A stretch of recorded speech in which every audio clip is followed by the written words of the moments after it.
I'm doing these seminars all the time, and I see firsthand just that light bulb moment, where people finally get it. Like cold calling is actually fun. Like I can be good at this. I've seen that on your video, and we've experienced it. Yes, you have. So when we do this together, I mean, this is going to be 4 sessions over the course of nearly 2 months, spanning about, or 1 month, I guess, spanning about 8 hours total.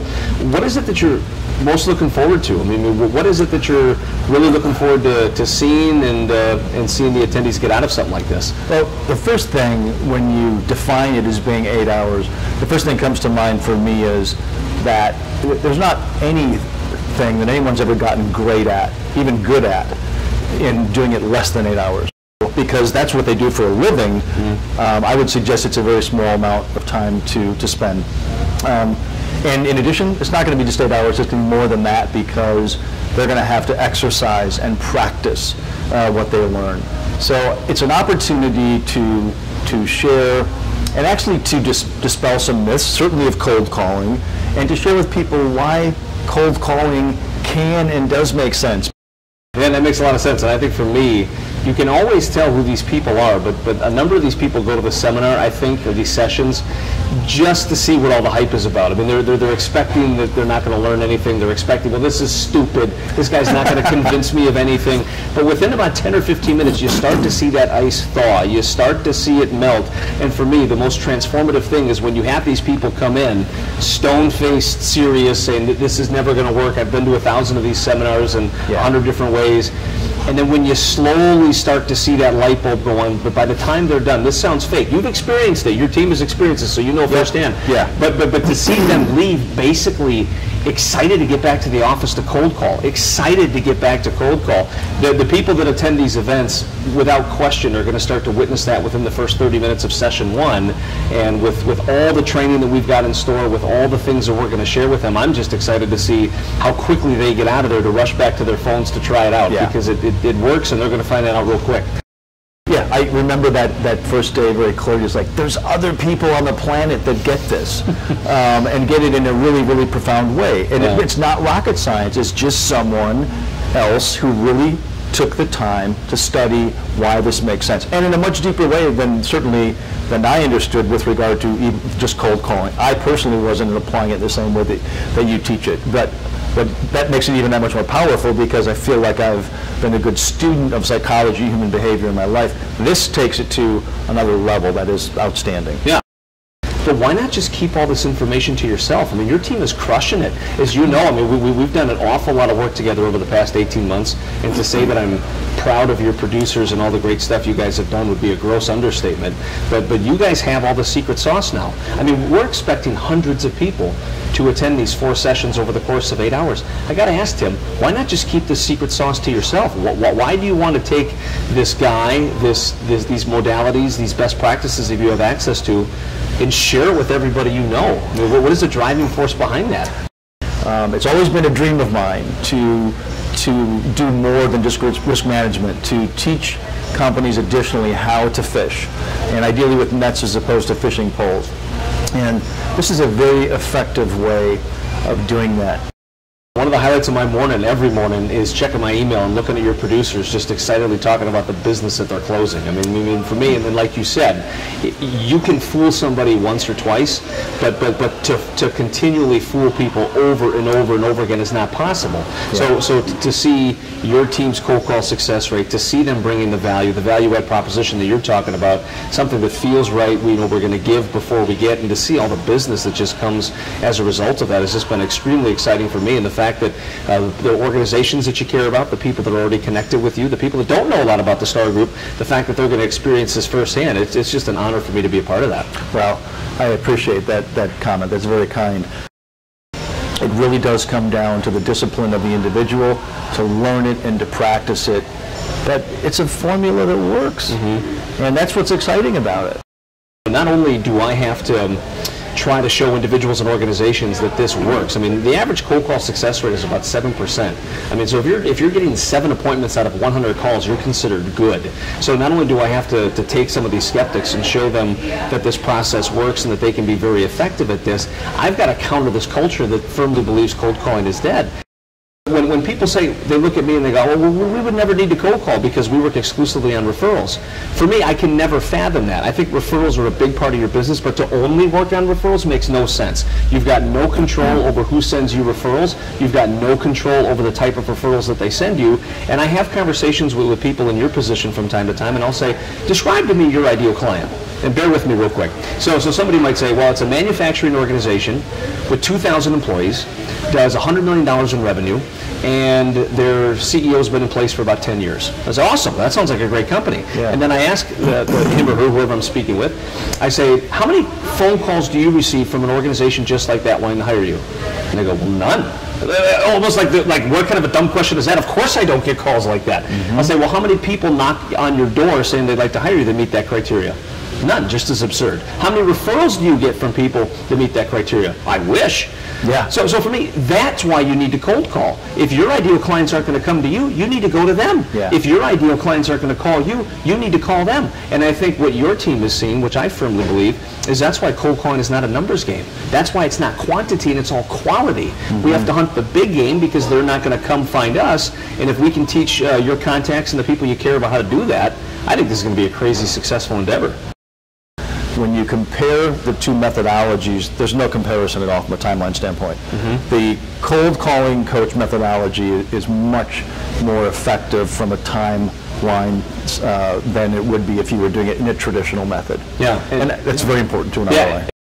Well, one of the things that I've loved seeing with your producers in particular is the correspondence that they get from these people that they cold call. Because, like we said, wow. It's all because how are we doing this? I mean, we're genuine, we're not being deceptive, and we're offering value, and so everybody fully understands this, because I know you and I do.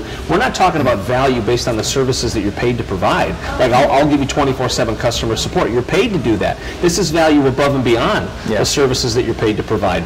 And to see these individuals and organizations that your producers are cold calling into, fighting to get this business, fighting for your producers, advocating on behalf of them, saying, hey boss, we got to work with this person, you know, when our cycle is up in the next 6 or 7 months, you need to bid. Yeah. It's been amazing to see the emails that your producers get, the correspondence that they get, basically just saying, you're the greatest thing that's ever come along. We're cold calling them, and they're the greatest thing that's ever come along. And it reminds me of one of the lines in particular, I wish I could clone you, was part of a paragraph in an email to, when's the last time someone that is in our industry, and probably in any sales industry, has received a comment like that? That doesn't happen. Right. I've never gotten that in my career, I must admit. Yeah. So, but I hadn't met Paul Neuberger early in my career, so. Well, for what it's worth, I'd like to clone you, Tim, if that makes sense. I wouldn't mind.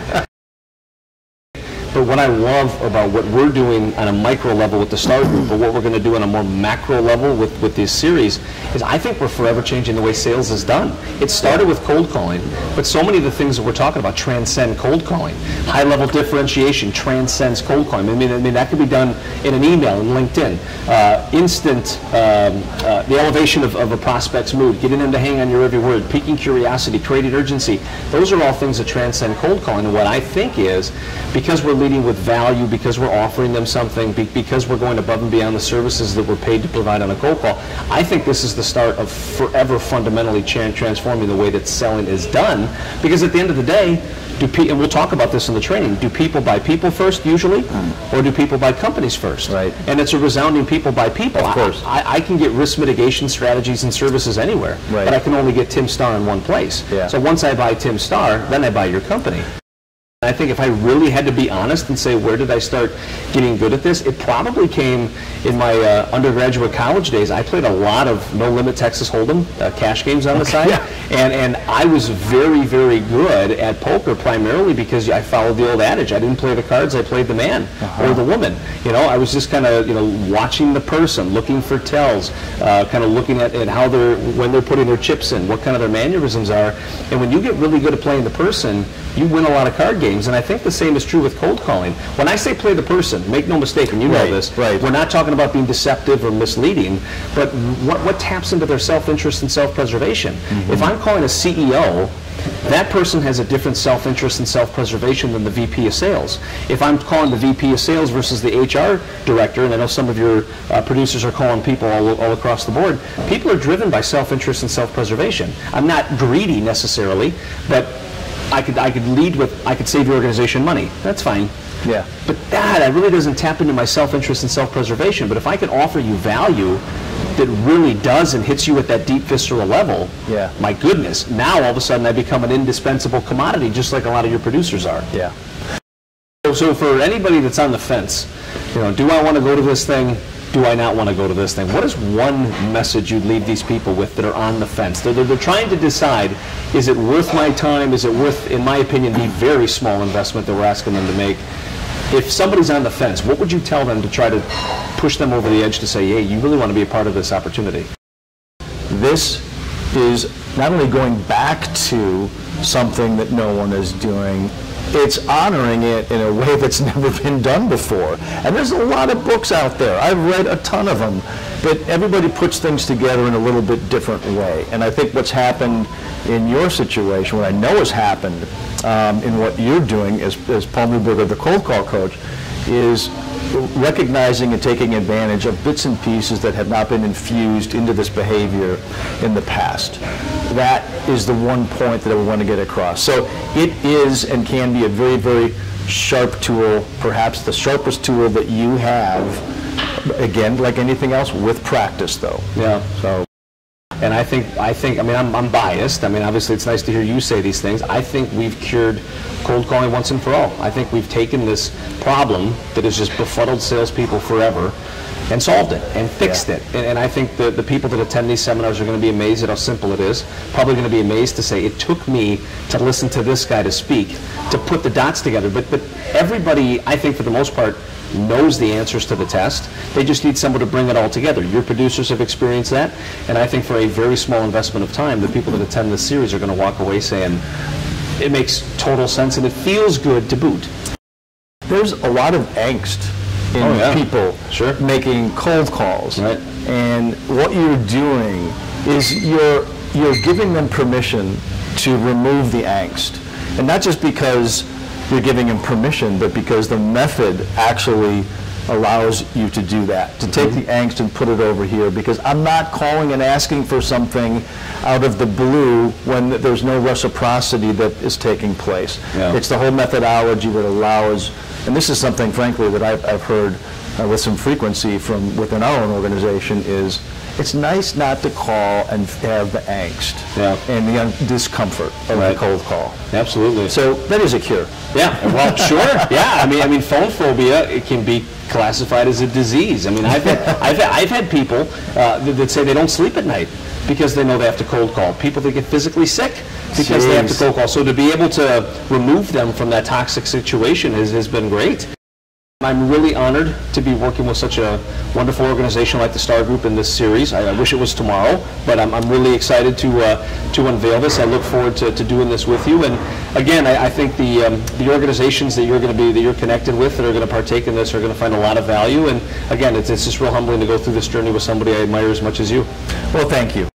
It's the right thing to do for businesses that you're trying to help, is what it comes down to. And even though we're in the risk management, insurance business, this is just another way of, value's been an overused term, it's simply another way to help them, and it's a lot easier to do anything that one does when you believe in it because there's truth in it. Absolutely. And this absolutely has truth, is truth.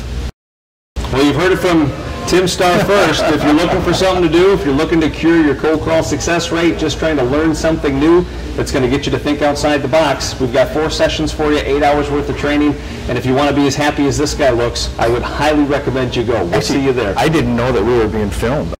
Thanks, everybody. Thanks. Absolutely. Thanks, Tim.